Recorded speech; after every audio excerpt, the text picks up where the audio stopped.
All right, I'm not going to bury the lead here, folks. I hate this story. This case is beneath the dignity of Batman. I really don't care about the Hollywood angle at all. It does not fit in a Batman story. It was just a cheesy TV murder mystery with Batman forced in like a square peg in a round hole. I'm sure that even Neal Adams thought the story was garbage because he didn't even bother drawing anything remotely having to do with story on the cover. He just wrote this he just did another abstract cover where Batman is posing in front of a large book with this giant pen about to spear him to death. It just didn't work. I mean, we're taking Batman out of Gotham and putting him in Hollywood under the big lights and bright sun of Los Angeles, California, which is not where the Batman belongs. He belongs in the dark. I'm not saying that, mixing Batman and making movies doesn't mix. I'm reminded of the very first Clayface story. The original Clayface from the Golden Age was much better and much moodier because it was a story involving movie stars being murdered one by one as they're attempting to film this horror flick. The art, aside from a few facial expressions, I found very stilted, very dull. It's associated too much with the Silver Age, the new look era of Batman from the mid to the late 1960s. It's a step backwards. I wouldn't be surprised if this was a story that they had in the drawers for a couple of years. And it's like, well, we need to, Neal is behind on his deadline, so we're going to have to pull this backups. This is more like a backup story than anything else. So I guess I got to review this thing. So, all right. So why does Bruce insist on traveling on commercial airlines? This is the second time he wants to travel incognito. Does he not own a private jet? And why is he investing in a movie studio? This was the movie studio that was mentioned in the Brain Pickers. Why is okay? So he's we're going to find out later on that he's also invested in a record company. So why is Bruce putting in money on the entertainment business?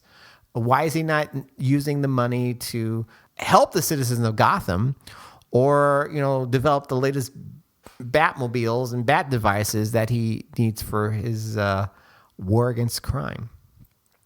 So we have Maxine Melanie, who plays a small part because she ends up being the murder victim. I like her look. She's got like this sort of, Catwoman glasses, very stylish. Her top, she's got like this sort of yellow top with the black pattern. It almost looks like 1980s than early 1970s. Just very cool, dark, straight black hair. Sort of a cross between Selena Kyle and Melania Trump. Bruce acts like he can't stand her, but he probably wants to, The dialogue is just really cringeworthy with these two talking. We have a line from Bruce: "Baby, you're strictly X rating on my must-see list." Okay, this at this time was when the movie rating system was established: G, PG, R, and X. Does Frank Robbins even know what he's writing? Because "Baby, you're strictly X rating on my must-see list." What does that even mean?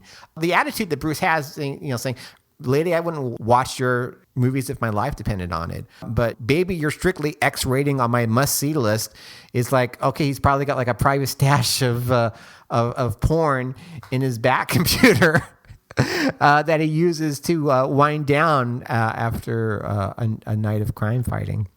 And we got another line here: "The studio that we're dickering with."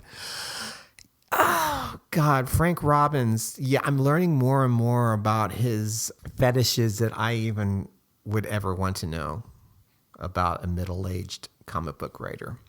We have this exposition via these two minor characters that are flying on the plane, and they're making commentary. They're basically expositoring the fact that this woman writes trashy novels. I really like the expression on the disapproving expression that the old lady with the large beehive hair is have. It's very almost cartoonish. I think Bob Brown was having fun with this one because we have a lot of ladies in this story. He likes to draw the ladies. We have the fans that are at the bookshop. We have Maxine herself. The bookstore clerk She's practically heaving her breast towards Bruce on the last panel of page 4. So I'm sure this was a nice change of pace for Bob Brown to draw all these nice, shapely ladies with short skirts. So, yeah, Bruce is investing in this motion picture studio, and he's threatening to pull if they make this film. Bruce is being really prudish regarding the subject matter. Why does he even care about celebrity gossip? It just makes him very conservative. The shot of Maxine's hand at the moment of her death, it just looks really janky to me. I think he could have given that another go. Just something about the way the fingers were moving just didn't look right to me. We have a continuity error when Bruce is tackling with the quote-unquote old lady as he approaches the old lady from her left. But on the next panel, she flips him over from her right side to her left side. Bruce is very off-model in several panels on page 6. In one panel, he almost has like the Superman curl on the second panel. And on panel 5, he looks like he's aged about 30 years. So once we have our 3 suspects that are introduced, it really gets convoluted. And we have Bruce in the boardroom kind of going over the clues and the facts. Honestly, had a hard time even keeping up with this bit of dialogue. I just drifted off and just lost my interest here. Where Bruce is thinking to himself, 3 possible suspects. But Lauren confessed, and yet none of them have anything to get steamed up about, unless they'd read the advance copy. But only reviewers, the author, and the studio would have had one. And the studio's copy never left the premises. Yet the killer, Crone, dropped another one at the scene. And that Crone, yeah, that's a really derogatory term there, Bruce. And that Crone had too much muscle pizzazz to be Lauren Melbourne. So, between 2 panels of Bruce, thinking to himself, he's trying to, put together the clues. I can't follow along with it, and I don't care to follow along with it. I'm bored. I'm just completely bored with the premise of this story. I don't care about this at all. Why bother dividing the story in 2 parts? Because we have advertisements, and then they have, the caption, "The Poison Pen Puzzle, Part 2." This wasn't even worthy of being divided into, again, this wasn't even worthy of being the backup story, in my opinion. Why bother? I mean, unless they're trying to be like a Quinn Martin production, like, when you come back from commercial break, "The Poison Pen Puzzle, Act 2. So Batman just walks into a police station and has the authority to order the police to release his suspects on a technicality. Oh, yeah, Batman. Yeah, we're going to do just that here. Okay. Can we see some ID? Well, no, I'm Batman. I can't show you my ID. They have like a Justice League membership card that he can show him to. I mean, it could be this is Hollywood, for crying out loud. How did they know that this wasn't someone who was like dressed up as Batman in front of Mann's Chinese Theater who, decides to go into police headquarters? Yeah, let's just release these prisoners here on a technique. Just do what I say. Just tell everyone Batman's in charge here. Okay, and as if this story couldn't get any worse, we have racist Asian stereotype. The butler of Dorian and Lauren. The face colored in like the most ugly shade of yellow you've ever seen. Dressed up like Bruce Lee in The Green Hornet. He comes in. Okay, this is a very racist line here, but I'm going to go ahead and read it here. I'm not going to do it in the accent because that would be too racist. He says, "Pardon, Spence-san." Oh, man. That's really bad. So he announces Batman as a costume visitor. So, yeah, okay. Yeah, some guy in a costume is at the door, wants to see you. I'll just let him in, okay? That's all right? Just let this fool in a costume. Could be someone from Mann's. Lauren and Spence, which seem to be based on Spencer Tracy and Katharine Hepburn.